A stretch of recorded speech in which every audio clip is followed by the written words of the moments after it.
Thanks a lot, and welcome everyone. I'm very happy to be here. I before introducing myself in more detail, I quickly want to touch upon this quote again. Out beyond ideas of wrongdoing and right doing, there is a field. I'll meet you there.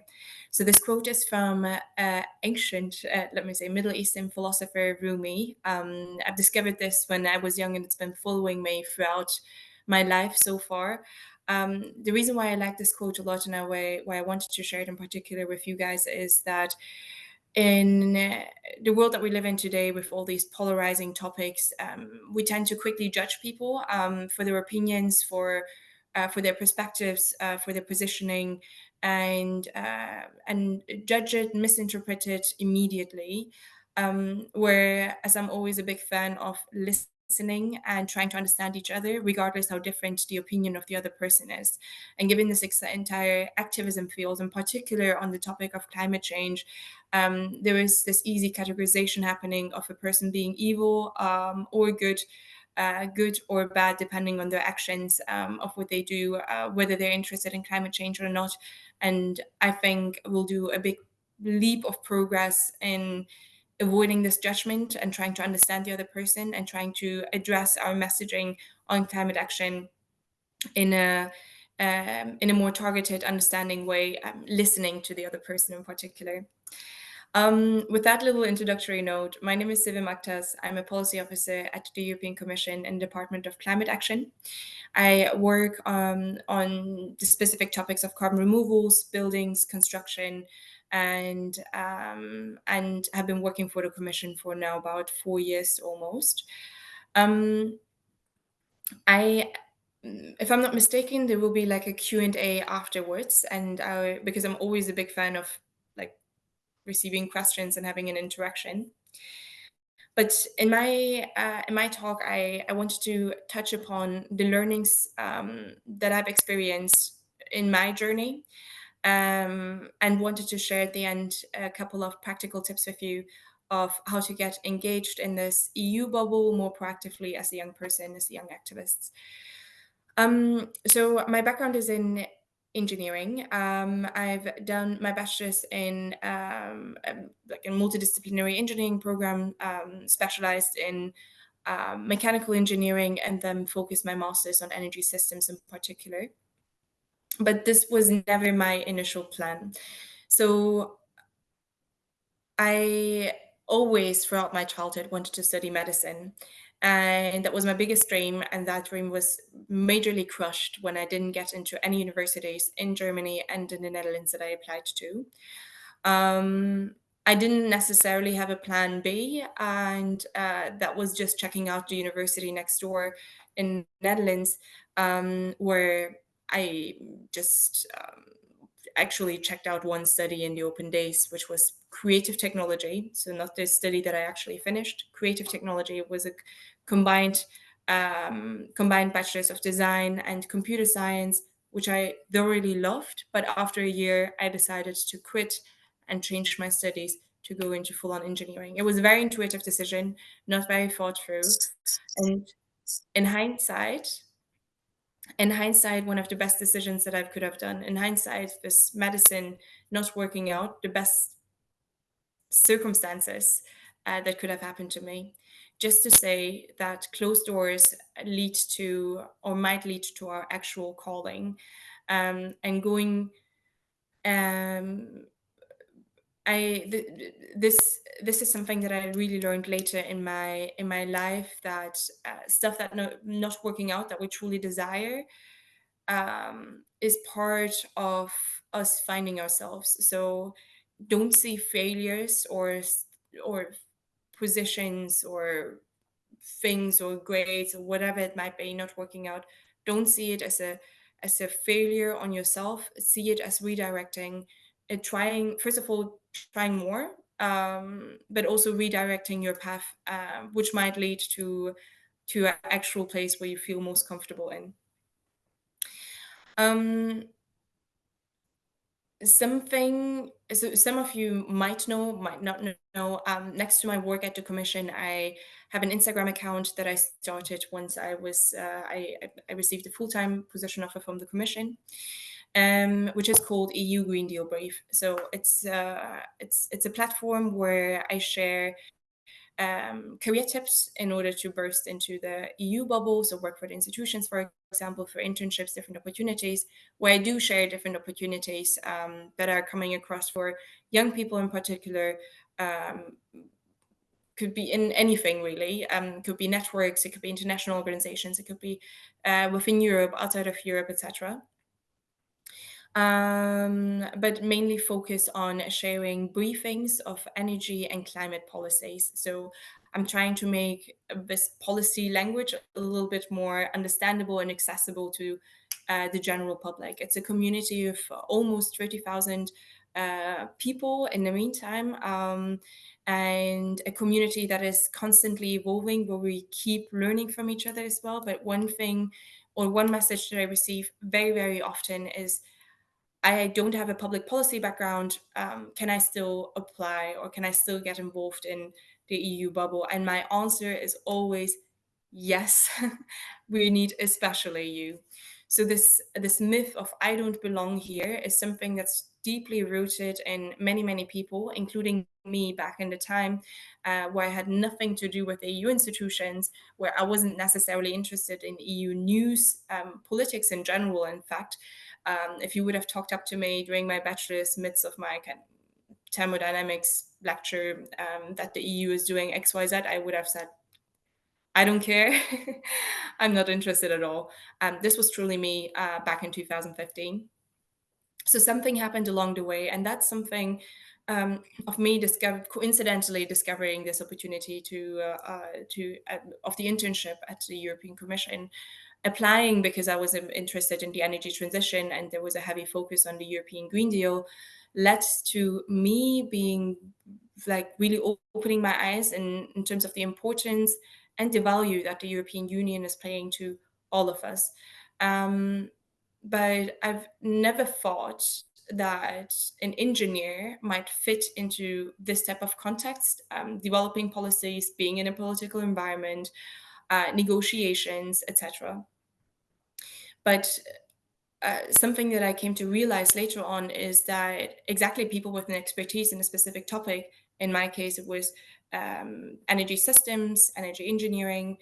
For others, it could be health, it could be computer science, IT, which is very much needed when discussing AI technologies and how to regulate them, for example. Like this true core expertise is very, very much needed, especially in institutions like the European Commission, which is doing policy development.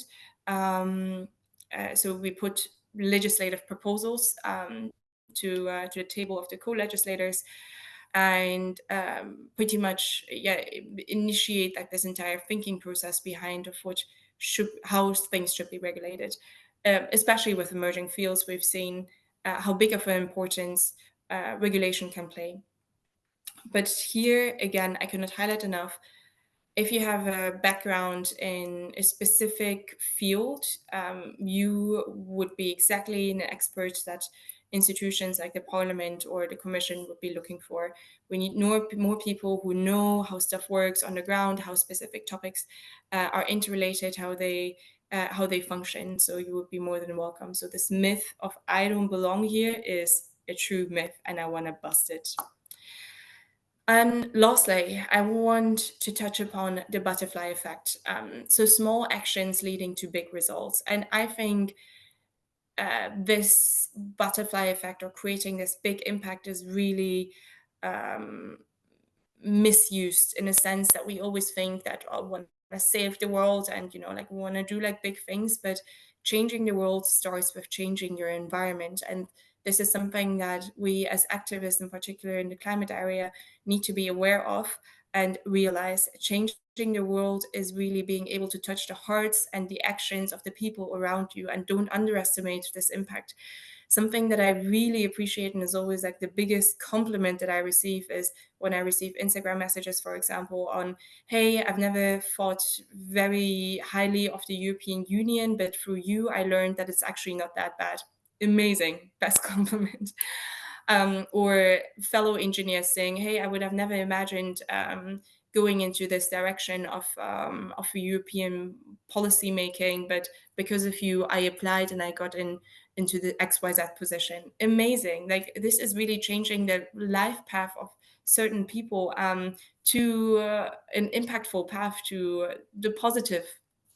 And these little nudges that we can make to the people around us is something that I call the butterfly effect. Small actions, which in my case is just sharing a post or talking about a specific topic, leading to bigger results, which is someone changing the entire career path or readapting their career path, going to something a more sustainable sector, for example, where I also receive a lot of messages where people are like, hey, I've been working in this sector, and through you, I got more interested in sustainability. There's a lot of things happening in energy and climate, and I did like this online course and reapplied for a different position in a sustainable company and got this position.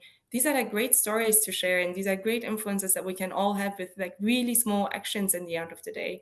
So don't underestimate the butterfly effect. Changing the world starts with changing your environment, and being able to say that someone did something because of you inspiring them is like the biggest compliment and the biggest thing that we can put out there and be proud of as an individual, but also for the collective good. All right, let me quickly touch upon a couple of tips and tricks on how to get involved either in the Brussels bubble or different youth initiatives that are ongoing. This could be ambassadorships. This could be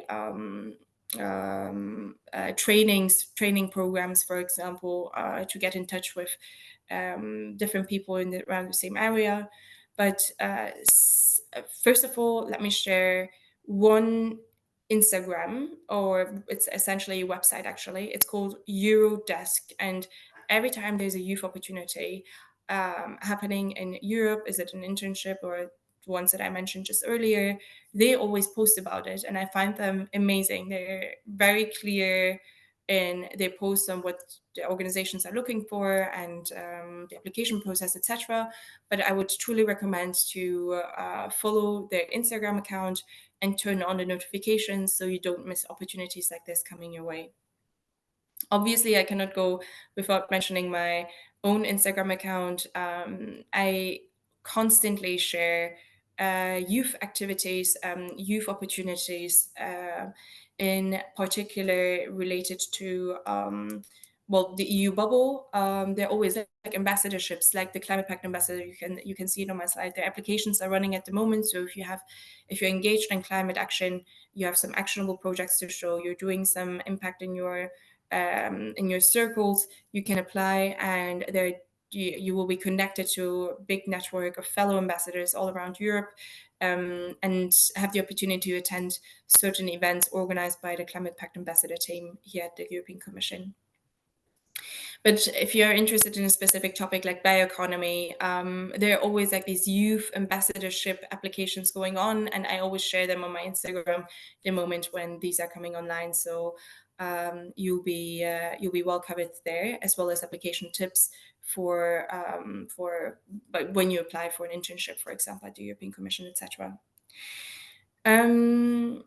If you want to get to know more about or want to be able to follow the work of the European Union a little bit more in detail, but not too detail, just a little bit. Almost every newsletter, almost every department of the European Commission has a newsletter. And if you're interested in a specific topic, let's say, health, for example, space, climate, climate action projects, etc., every department has a really nice monthly newsletter. I'm a very big fan of it, given that I work within the institutions focusing on just a specific subject. I always find these newsletters very useful to zoom out and then to see like all the other initiatives going on within the department. They always share most recent news, funding opportunities, events, upcoming events, etc. And I cannot highlight enough how valuable it is to attend these events. One, to learn, of course, from the leading experts in the field, from the leading policymakers in the field, but also for networking opportunities. It's a great opportunity. They're online, they happen all around Europe, or happen in person in Brussels or all around Europe as well. One of the next events coming up, for example, is the Sustainable Energy Week, or Sustainable EU Sustainable Energy Week. That's how it's called, EU Sustainable Energy Week. Where there are satellite events all around Europe, but also in Brussels. So I would highly recommend to check them out. My initial contact with the European Commission was, for example, through the EU Sustainable Energy Week. It was happening online back then, and I reached out to some of the policymakers. I just dropped them a message saying that I'm very interested in the EU, that I'm finalizing my master's and would love to get more information about the energy department. And voila, they responded. We set up a call, and I got a little bit more of a peek into how things work and what the subject areas are, and how to navigate through this jungle of departments and teams within a specific department. So don't underestimate like these little outreach emails that you can do on that front. But there was one more thing that I wanted to mention, but I lost my mind on that. But maybe we'll come to me later on. But at this point, I'm happy to. I know. Okay, now I remember it, and then I'm happy to finalize and take up some questions if there's some space to do that. Something that I think, especially for us active people who like to do projects, etc., something that we keep on overseeing is the finger in front of your nose. I cannot see my finger right now, but it's obviously there. It's like the obvious small wins, or quick wins, let me say, low effort, high impact type of activities. And that is, for example, being proactive and reaching out to your network, talking to people around you and trying to understand them, really like this, trying to understand and learning from them instead of you trying to teach them something is extremely valuable. Asking questions instead of making statements. In particular, when I talk to people that have completely opposite opinion than me, I formulate my statements in questions. So instead of making bold statements, I give the opportunity to my dialogue partner to add on their perspective to actually my statement, but I formulated in a question. Or I try to dive into a little bit more into their perspectives by putting my opinion in a question and asking them how they think about it in the context of their opinion. I don't know whether it makes a little bit sense right now. It gets a little bit complicated. I hope I could express myself very clearly.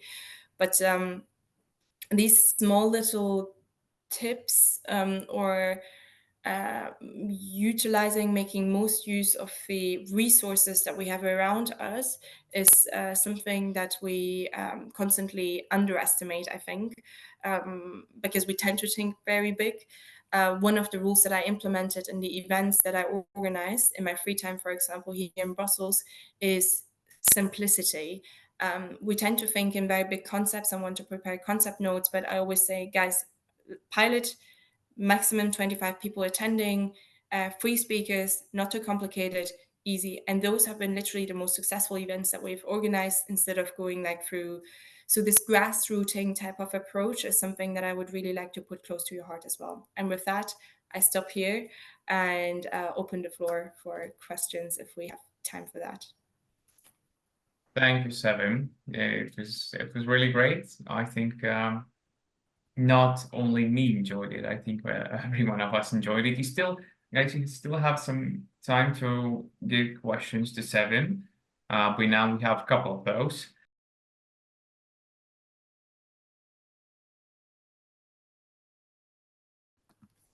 That's a very good question, in fact.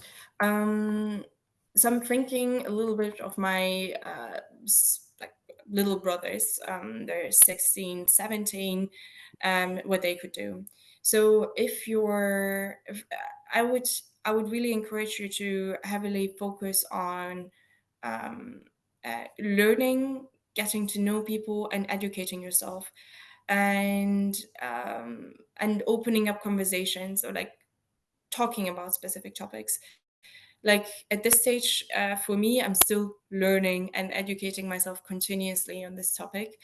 So slowly getting in touch and getting acquainted with the circles, being proactive about things, joining events like these are like a very good step already to get to know what is possible in the sphere in the first place. This is something that I would have dreamed of when I was at your age, really.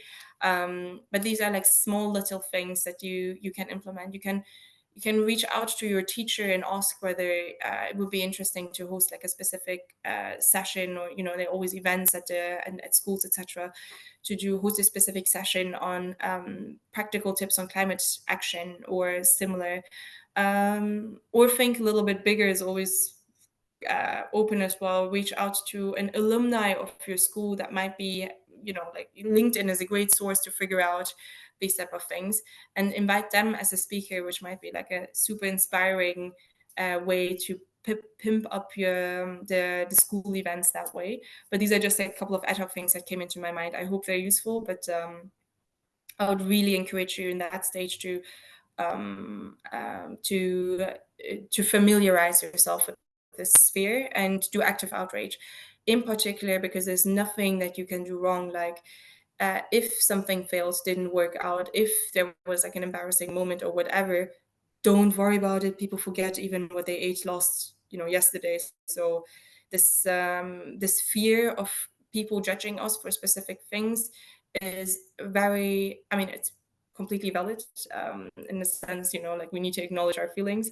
but it's irrational, completely irrational, because even, like if big politicians do like big failures or scandals, it's forgotten in 2 months. So, I always say to myself, who am I to for people to care too much? So I always experiment a little bit, and I'm very open to failure in that sense as well. But it's a little thing that I want to give as a side tip.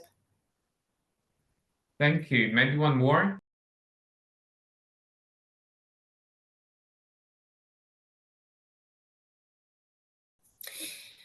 I think this goes to my last point that I was mentioning at the end. This being just experimenting a little bit, and not thinking too big. Like really focus on smaller events.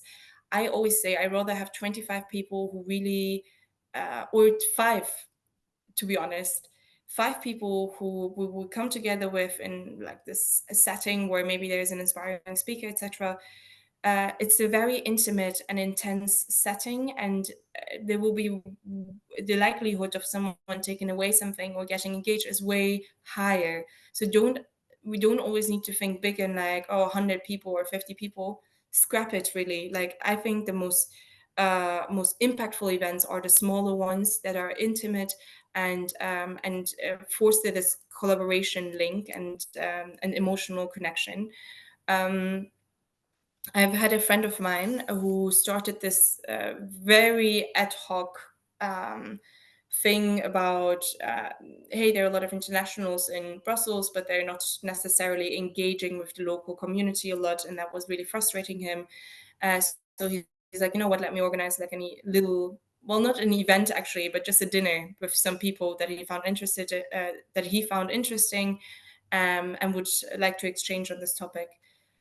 This got so big in the end, but just organically and naturally, without him having the intention of making it big, that it's a like mailing subscription thing of more than 1,000 subscribers, and there's events are way more attended and highly sought for, to an extent that people are on the waiting list to attend those information sessions on how to help your neighborhood, or how to get engaged in your specific neighborhood. Very grassroots, very small, and very practical. And I think that's something that's going wrong in a lot of events nowadays. They're not very practical, they're always very high level, and you're like, so if I can put some requirements to the next events or actions that you want to organize, make it very clear, make it very practical. It doesn't always need to be like a talking event. It could be also like an action, or like cleaning up X Street, or like painting, how do you say it, like these, when you go to protest, oh my god, I have the German word now, but plakat, um these, okay, you know what I mean, I think. What you hold up at that protest, I tried. Poster. I think it's poster. Poster, yes, there we go. Thanks a lot, Evelina. out of all words. Painting them together, that's something that my friend, for example, initiated the other day. Is like, hey, Sevim, should we meet on Sunday to prepare some posters for the upcoming march, or like the upcoming protests? And I thought reaching out to you because you can engage, like, I don't know, whatever people. And even if only 5 people would show up, this will be so impactful. It's 5